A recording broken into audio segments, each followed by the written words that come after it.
মধ্যপ্রাচ্যে আবারও বাড়ছে উত্তেজনা।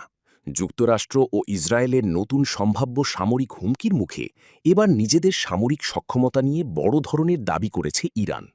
দেশটির সামরিক সূত্র জানিয়েছে, তাদের হাতে এমন কিছু আধুনিক এবং সম্পূর্ণ দেশীয় প্রযুক্তিতে তৈরি অস্ত্র রয়েছে, যেগুলো এখন পর্যন্ত যুদ্ধক্ষেত্রে ব্যবহারই করা হয়নি।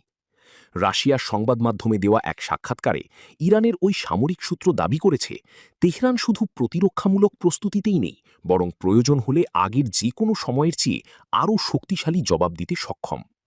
ইরানের ভাষ্য অনুযায়ী তাদের সামরিক ভাণ্ডারে এমন কিছু অস্ত্র রয়েছে, যেগুলোর কিছু এখনও পূর্ণমাত্রায় পরীক্ষাও করা হয়নি। অর্থাৎ সম্ভাব্য যুদ্ধে নতুন প্রযুক্তির চমক দেখাতে পারে তেহরান, এমন ইঙ্গিতই পাওয়া যাচ্ছে। অন্যদিকে ইরানের ইসলামিক রেভলিউশনারি গার্ড কর্পস বা আইআরজিসিও কঠোর ভাষায় সতর্কবার্তা দিয়েছে। এক বিবৃতিতে সংস্থাটি বলেছে, অতীতের সংঘাত থেকে যুক্তরাষ্ট্র এবং ইসরায়েল কোনো শিক্ষা নেয়নি।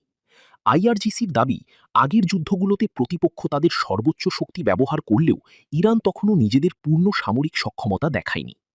আরও কঠোর অবস্থান নিয়ে তারা বলেছে, নতুন কোনো হামলা হলে তা শুধু মধ্যপ্রাচ্যের ভেতরে সীমাবদ্ধ থাকবে না, বরং আঞ্চলিক সীমা ছাড়িয়ে আরও বিস্তৃত আকার ধারণ করতে পারে। তাদের বক্তব্য অনুযায়ী প্রয়োজন হলে এমন জায়গা থেকেও আঘাত হানা হতে পারে, যা শত্রুপক্ষের কল্পনারও বাইরে। এদিকে আন্তর্জাতিক বিশ্লেষকরা মনে করছেন, ইরানের এমন বক্তব্য শুধু রাজনৈতিক বার্তা নয়, এটি কৌশলগত চাপ তৈরিরও অংশ হতে পারে। কারণ মধ্যপ্রাচ্যের বর্তমান পরিস্থিতিতে যে কোনো সামরিক উত্তেজনা নতুন করে বড় ধরনের সংঘাতের জন্ম দিতে পারে।